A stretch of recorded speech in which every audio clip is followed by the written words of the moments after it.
Hey everyone, in this video series we're going to be working on something I love doing, making money. So this series is about getting you out of debt. It's about getting you to a place where you have more money than you know what to do with. It's about making sure that you have the money when it's time to retire so that you can, as Dave Ramsey says, live and give generously. So in this particular video, we're going to go over budgeting, and we're going to get you saving up for a small emergency fund. So with that said, let's dive right in. You'll see over here, I've got a worksheet I created to help clients look at their budget, understand where their money's going, understand how much of their income it represents, and how to really start taking a shovel to their debt, as Dave Ramsey puts it. So let's dive right in here. Step one, right? Green cells are where you enter a number. Pretty straightforward.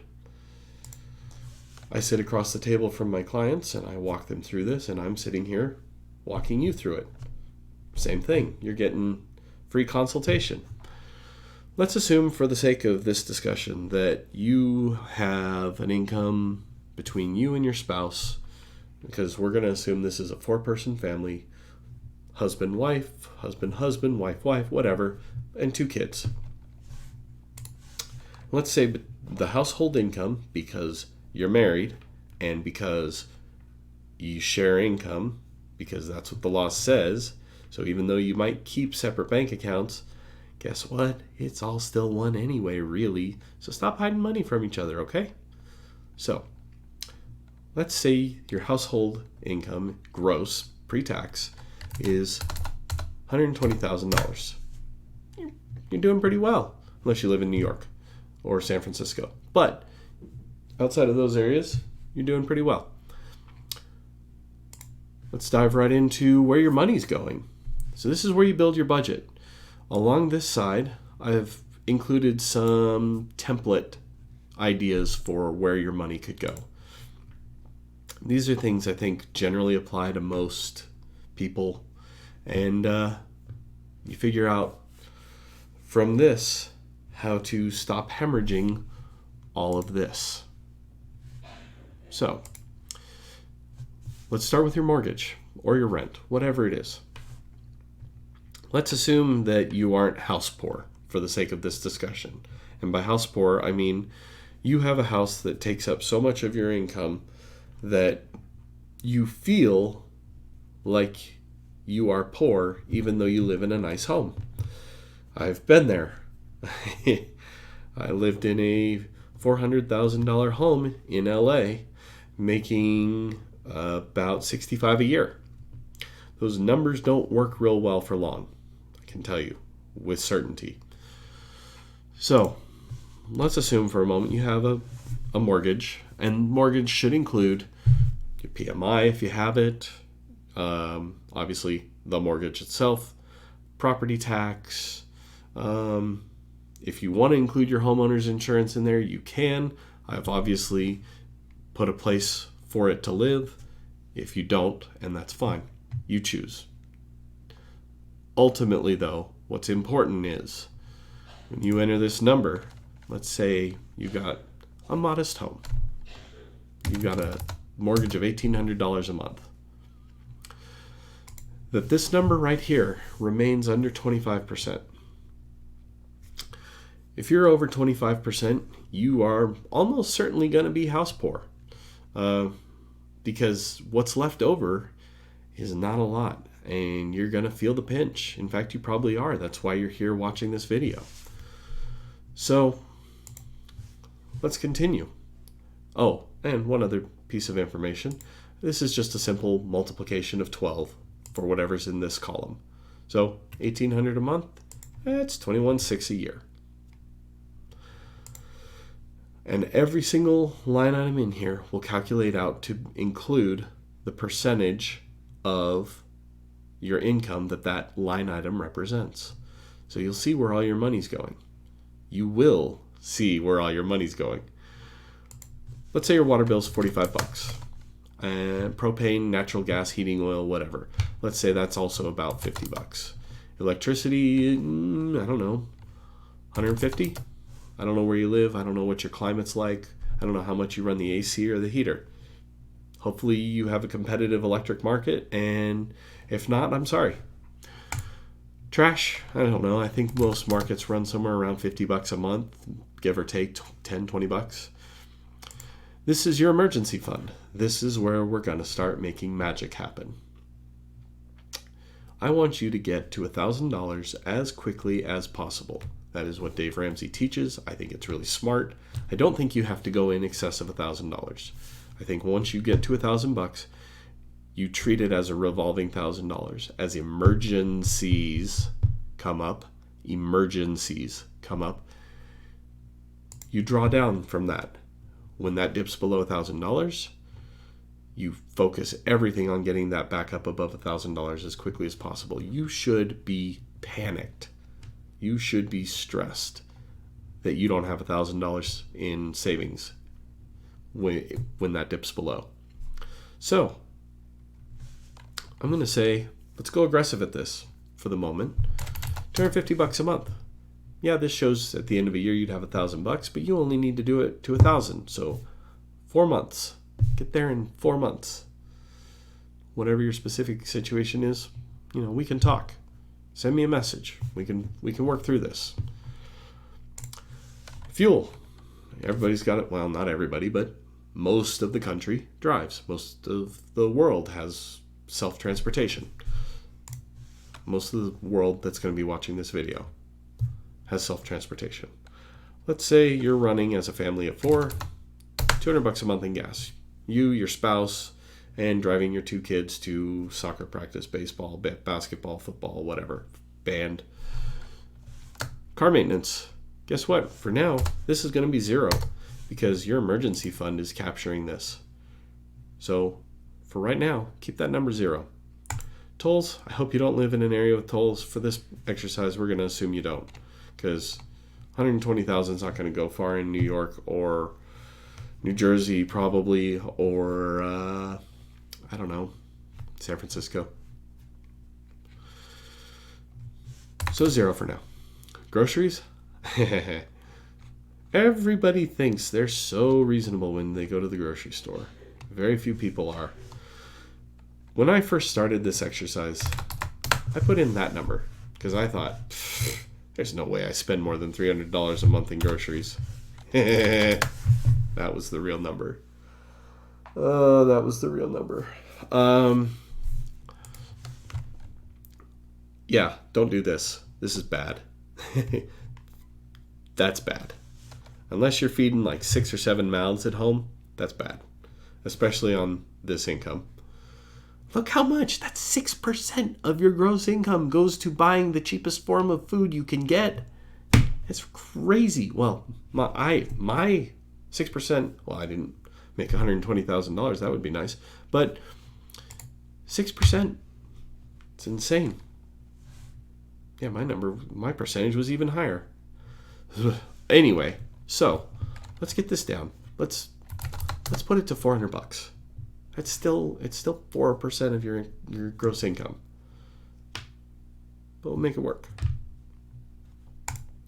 You got to make it work because that's what this is all about. Dining out? No, you're not. And coffee? You're not going out for coffee. You're buying Folgers. You're buying whatever in a can, in a package. Don't go get Starbucks in a package and make it at home. You're not going to cheat. You're going to just screw yourself out of everything. Do it right. No, you're not going out for coffee. Not yet. Later you can go out for coffee. You could probably buy your own Starbucks when we're done with this. Believe me, things get better. I promise. Clothing. It's a fact of life. Let's say it's $10 a month. Hopefully you don't have really young kids and they are growing faster than weeds. But if they are, you know what? My wife shops at the Salvation Army and Goodwill. She buys secondhand clothes for our kid, and you know what? They look perfect. I don't think we've bought a new pair of shoes for our kid in 2 years, and she's only 3 years old. And yes, she really didn't need shoes for the first year, so you get the drift. Entertainment? No. I'm sorry. You don't have a life right now. You get no entertainment. Your entertainment is like flipping sticks and throwing a ball around in the yard with your kids. That's what you should be doing during this time. If you're trying to save money, get there. I promise it will be worth it. I promise. Streaming services? Nope. Internet? Depending on your household, this may be a necessity. It may not be. Let's assume it is. Get cheap internet. Spectrum, AT&T, Cox, whatever the other ones are, your local phone provider, they offer cheap internet solutions. Maybe even cheaper than that. But the quality of service you get in this price range is pretty decent. So, online ordering clubs, I think you know what I mean by this. Unless it's a necessity because of the area you live in, don't do it for a while. You're gonna appreciate it, because when you don't have that, it's a lot like not having a credit card. You don't just swipe and money flies away. Just keep it at zero for now. Pet care, if you got pets, you got to take care of them, right? I mean, that's how it is. Let's put it $20 a month. That's probably even a little high. Most people, I think, are probably in the 10 to 15 range, but for now, it's 0.2% of your income. Let's live with it there. Cell phones. If you're 2 adults and 2 young children that don't have cell phones, don't need cell phones, you could do a prepaid plan if you don't have an existing contract. You could do a month-to-month service that's not a prepaid. I don't know why that's so hard for me to say right now. But let's assume for the moment that you have 2 teenage children and 2 adults, and everybody's got a smartphone. That's a pretty competitive rate right now. Travel. You got no life. You're going nowhere. Business growth. If you own your own business, or if you are a freelancer and you need to market, you need to track that here. You got to make sure you're keeping that here. If you are a sole proprietorship type of business, if you're a fictitious business name and you take your salary straight out of the company. If you're not, and your business expenses are totally separate from your personal expenses and you do it right, then don't include it. Medicine. I hope you don't need a lot of medicine. If you do, track it here. I'm going to put $10 a month. Hopefully you don't need more than $120 a year, but I know some people do. That's just the way it is. I'm sorry if you do. It sucks. But soon it won't matter, because you'll be out of debt and you'll be rolling in money, and you're going to be like, I was worried about that for nothing. Doctor visits. Family of 4, you're probably going to need like $40 a month. Plan on $500 a year-ish. That's probably a realistic number, assuming nobody breaks arms and whatnot, but that's why you have an emergency fund. Physical therapy. Some clients need this, some don't. I'm going to leave it blank. Toiletries. Literally, toilet paper, toothbrush, toothpaste, shampoo, razors, blah, blah, blah, blah, blah, blah, blah. I hope you're not spending more than $10 a month on that stuff. If you are, you're buying too good of stuff. I left this line here blank because sometimes it's health insurance. I'm going to assume family of 4, since we aren't talking about owning your own business, that you are part of a company where you have a paid-for health insurance plan, or at least a partial contribution. If you do contribute to your own health insurance, put it in here. If you don't contribute to your own health insurance, but your company provides it for you, don't track it here. Leave it off. It's fine. Life insurance. If you are 2 parents of 2 children, I sure hope you have health or life insurance policies on each other that equals 10 years of each other's salaries, not combined, but individually. So the husband buys a policy on the wife for 10 years worth of her income. Similarly for the wife for the husband. Because in the event something happens and you cut this number, maybe one of the two parents is, one of the two spouses is the sole breadwinner, and that number goes away. Well, guess what? Just like all this column says, dividing by 0 doesn't work. It forms black holes and stuff like that. So make sure you've got life insurance policies. The younger you are, the cheaper it gets. Get term life, don't get whole life. Don't do any fancy schemes. Don't do, term repayment at the end. That's not worth it. Just get simple term life insurance. If you're smoking, stop. Just stop. You're going to pay more than double what someone who doesn't smoke is going to pay for life insurance. And at the end of the day, you're going to live shorter lives. You're not going to get to enjoy all these zeros that are left over here. We'll get to that later. You'll see.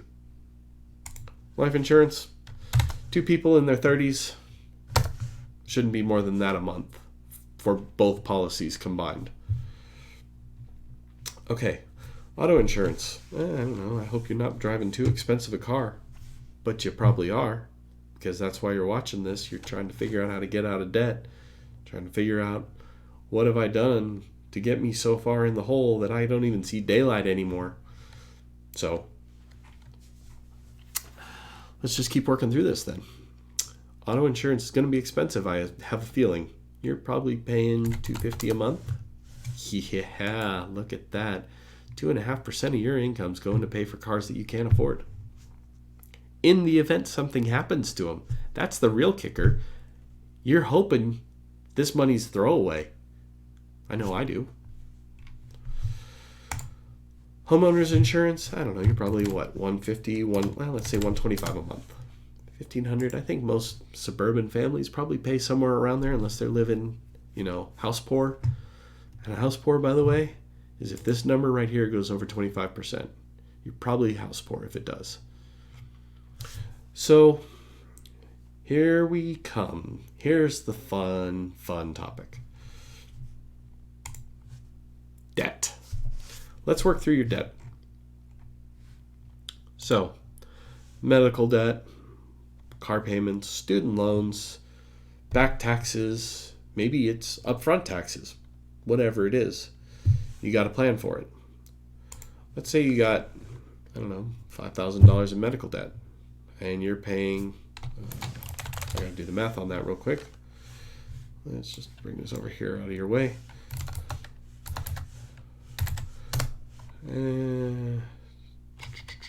So you're paying about $130 a month on $5,000 in medical debt. Okay, let's just assume for now, while we're building our emergency fund, that you're just servicing the debt with the minimum payment. Car payments. Yeah, you got $250 a month in auto insurance. That means you bought nice cars. You probably got, $45,000 in car debt, car payments, or car loans. I have a friend who said something very accurately.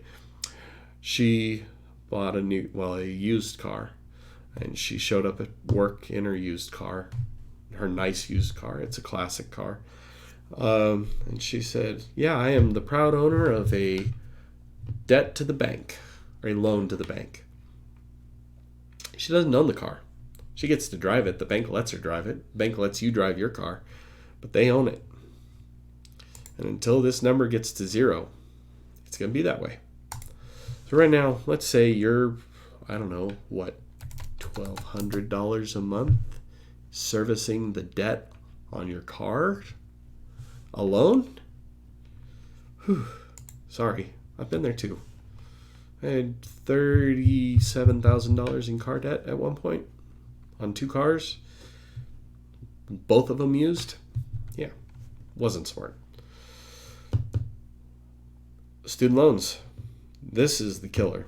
I see and hear more people that have student loans that are in their 40s and 50s, and all I can do is feel bad for them.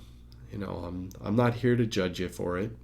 I'm here to help center you and refocus. So let's refocus. You got student loans. Let's say you probably got $60,000, $70,000 in student loans. What is that? That's $600 a month, $700 a month. Okay, let's say $700 a month, not $7,000, $700. Whoo-wee, $8,400 a year in student loans, and you're just servicing the minimum. That debt will stay with you probably until retirement if you continue that rate. 1099 taxes. Man, let's assume you're a contractor for a moment. You're making $120,000. That's a pretty good contractor gig. You've got, let's just peek down here real quick. You've got 17,000-ish in federal income that you've got to pay every year divided by 4 for quarters. So that's about $4,050. Sorry, $4,255-ish. Divide that up. That's into 3 months. That's $1,500-ish a month. Let's just say $1,550 a month.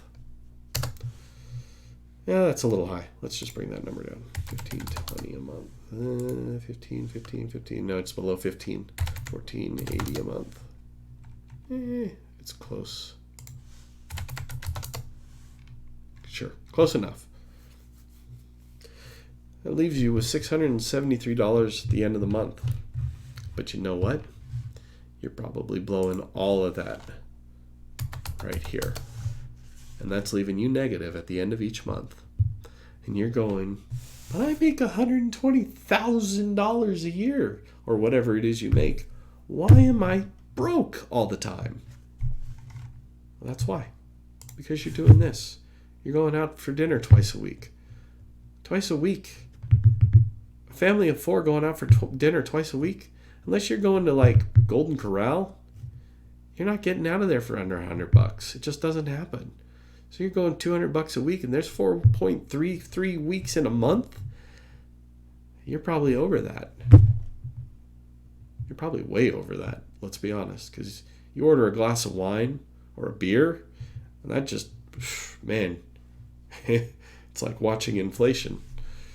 Hurts to pay that bill at the end of the dinner, and you go, wow, that was not smart. Let's do it again tomorrow. Because you got a credit card, right? I didn't even include credit card debt down here. Some of you, you're paying some of this with credit cards, and in fact, probably most of you are paying this stuff up here with credit cards. And you're left going, the number on the credit card at the end of the month got bigger. I don't know how to get out of this. Let's just assume, for those of you who it matters to, or who it applies to, let's just say your 1099s are your credit cards, and you've got $1,400 a month in payments to try and get the debt down, but you're out of money. I've been there. My wife and I would go out to dinner a ton. We used credit cards thinking we were brilliant because we were getting 4% back everywhere we went to dinner. And, well, it was almost like getting food for free. So stupid. So stupid. But, anyway, so you're left in the hole at the end of the month. And now you're wondering, well, how do I get out? Well, we already solved that problem. Because we said we're not going out.